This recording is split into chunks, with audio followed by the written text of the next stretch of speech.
జాతీయవాద జర్నలిజానికి అసలైన వేదిక నేషనలిస్ట్ హబ్ ని సబ్స్క్రైబ్ చేసుకోండి. నోటిఫికేషన్స్ కోసం బెల్ ఐకాన్ పై క్లిక్ చేయండి. నమస్తే, welcome to NHTV and nationalist hub. So ధరణిపై అటు సీఎం రేవంత్ రెడ్డి ఫోకస్ పెట్టారు, సమీక్ష నిర్వహించారు. దానికి సంబంధించి ఎటువంటి అక్రమాలు ఉన్నా ఉన్నా కూడా సరే దానికి సంబంధించి పూర్తి సమగ్ర నివేదిక కావాలి అని కోరారు. అయితే అటు కాంగ్రెస్ పార్టీ అధికారంలోకి రాకముందు తన మేనిఫెస్టో ప్రకటించినప్పుడే ఇటు ధరణి పోర్టల్ విషయం కూడా ప్రస్తావించారు. ధరణి పోర్టల్ అటు కేసీఆర్కు ఏటీఎంలా మారిందని, మరోవైపు ధరణి పోర్టల్ తెలంగాణ మహమ్మారిగా మారిందంటూ విపరీతమైన విమర్శలు చేశారు.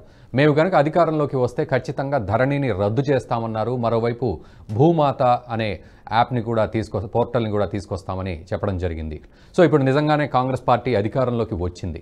మరి వచ్చిన తర్వాత దీని మీద అటు సీఎంగా రేవంత్ రెడ్డి సమీక్ష చేశారు. ఉన్నతాధికారులందరినీ పిలిచి వారిని ప్రశ్నలతో ఉక్కిరిబిక్కిరి చేశారు.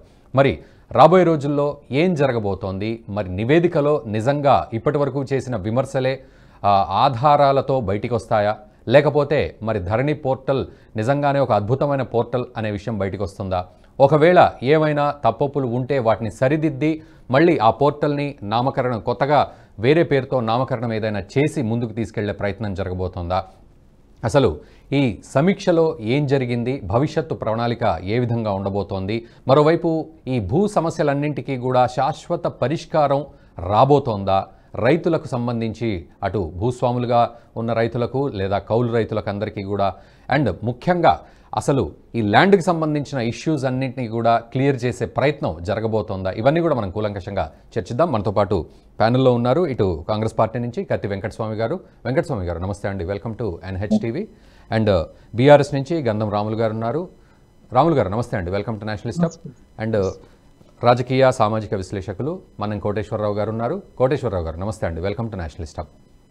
ముందుగా సో ధరణికి సంబంధించిన సమస్యల విషయంలో మనం మాట్లాడుతున్నాం. సో సమీక్ష చేశారు సీఎం రేవంత్ రెడ్డి. సో దానికి సంబంధించి పూర్తి అంటే శాశ్వత పరిష్కారం వచ్చే విధంగా భూ యజమానులకు దాన్ని తీర్చిదిద్దే ప్రయత్నం చేస్తున్నారా, లేకపోతే ఆ పోర్టల్ ఎంతవరకు పనికొస్తుంది, లేకపోతే ఇంకా సంస్కరణలు చేసి ఆ పోర్టల్ని వేరే పేరుతోటి ఏమైనా మళ్ళీ ముందుకు తీసుకొస్తారా? ఇవన్నీ కూడా సో మనం కూలంకషంగా చర్చిస్తున్నాం.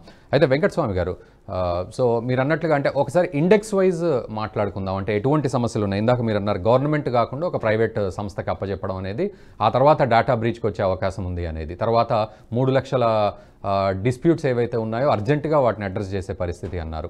సో ఇలా మరోవైపు రైతు బంధు కూడా ఆగిపోతుంది అని కొంత భయభ్రాంతులకు గురి చేసిన సందర్భం ఉంది. నిజంగా దాని మీద కూడా ఒక్కసారి క్లారిటీ ఇవ్వండి సార్.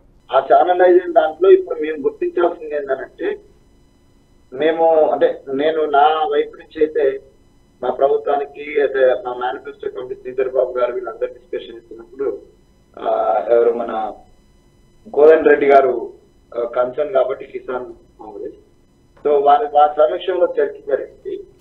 ఈ రైతు బంధు 100 ఎకరాలు ఉన్నటువంటి వాళ్ళకు రైతు బంధు ఇవ్వడం సమంజసం కాదని అటువంటి సర్వత్తా ఉన్నటువంటి విమర్శ మాకే కదా బయట వాళ్ళకు కూడా అది అన్నైజ్ అయ్యింది. కాబట్టి ఈ రైతు బంధు అనేటువంటిది డెఫినెట్ గా ఒక లిమిటేషన్ అయితే పెట్టాలనేటువంటిది మాకున్నటువంటి ఆలోచన.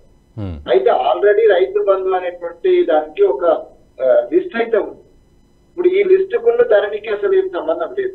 ధరణి పని దాన్ని వేసుకుంటూ పోతుంది, అది ల్యాండ్ డిస్ప్యూట్ సంబంధించి. రైతు బంధుకు సంబంధించి ఈ డబ్బులు పడాలి.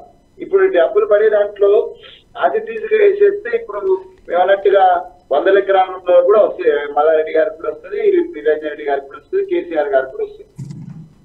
సో ఇప్పుడు మేము నిర్ణయం తీసుకోవాల్సింది ఏంటంటే ఇప్పుడు 10 ఎకరాల లోపు ఉన్న వాళ్ళకి, 10 ఎకరాలు వరకు ఉన్న వాళ్ళకి ఇస్తామా, 20 ఎకరాల వరకు ఉన్న వాళ్ళకి ఇస్తామా అనేటువంటిది ఈ ప్రభుత్వానికి సంబంధించినటువంటి పెద్దలు నిర్ణయం తీసుకుంటారు. మేమైతే 10 ఎకరాలు చాలా అంటున్నాం. రైతు 20-30 ఎకరాలు ఉన్న పెట్టుబడి గురించి ఏమైనా ఇబ్బంది ఉంటుందని నేను అనుకోవట్లేదు.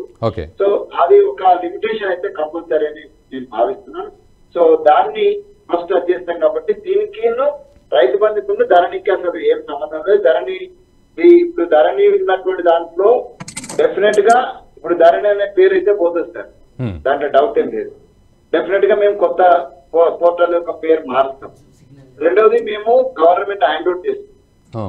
గవర్నమెంట్ పర్యవేక్షణలోనే ఈ భూ సమస్యలు కానీ భూ సర్టిఫికేట్ ఈ సంబంధించినటువంటి ఏదైతే డిస్ప్యూట్స్ కానీ గవర్నమెంట్ డైరెక్ట్ పర్యవేక్షణలో జరగాలనేటువంటిది అది సమంజసం.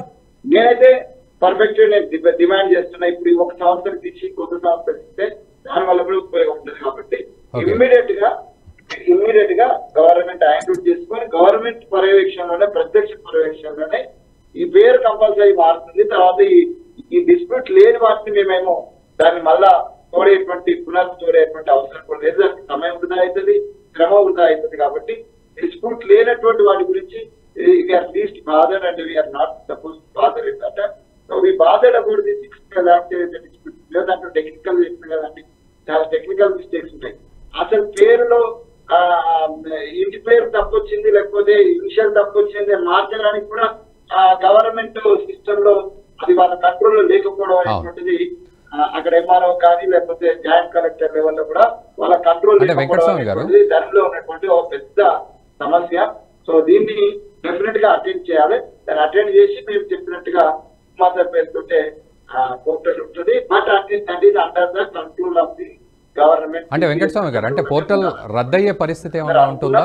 అదే ఇంప్లిమెంటేషన్ జరుగుతుంది. నిన్న ఇన్స్ట్రక్షన్స్ అదే ఇచ్చినారు. అయితే టోటల్ సమాచారం రావాలి కాబట్టి నిన్న ఇన్స్ట్రక్షన్స్ లో దానికి సంబంధించినటువంటి డిస్ప్యూట్స్ కానీ లేకపోతే ఆడుతున్నటువంటి సమస్యలు కానీ ఆ పోర్టల్లో ఉన్నటువంటి సమస్యలు కానీ అన్నిటి మీద సమగ్ర నివేదిక ఇవ్వాలనేటువంటిది ముఖ్యమంత్రి గారు సమీక్ష సమావేశాలు మాకు కూడా తెలుస్తుంది.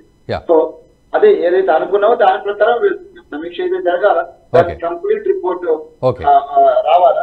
ఆ రిపోర్ట్ వచ్చిన తర్వాత నిర్ణయాలు అనేటువంటి ఎట్లా చేద్దామని, నిర్ణయంలో కొన్ని నిర్ణయాలు అనేది పోర్టల్ యొక్క పేరు మారుస్తాం, దాన్ని గవర్నమెంట్ హ్యాండ్ ఓవర్ చేసుకుంటాం. ఇమ్మీడియట్ గా అటెండ్ చేసేది డిస్ప్యూట్స్, రిమైనింగ్ వాటిని కలిపి ఒక కొత్త పోర్టల్ ద్వారానే మేము దీని డీలింగ్ అంతా చేయడం. అర్థమైందండి. ఈ వీడియో మీకు నచ్చినట్టయితే లైక్ చేయండి, 10 మందికి షేర్ చేయండి. అలాగే కామెంట్ల రూపంలో మీ అభిప్రాయాలను మాతో పంచుకోండి. Nationalist hub group of channels ను సబ్స్క్రైబ్ చేసుకుని తెలుగునాట జాతీయవాద జర్నలిజాన్ని ప్రోత్సహించండి. ఈ వీడియో కింద ఉన్న బెల్ ఐకాన్ పై క్లిక్ చేయడం మర్చిపోవద్దు.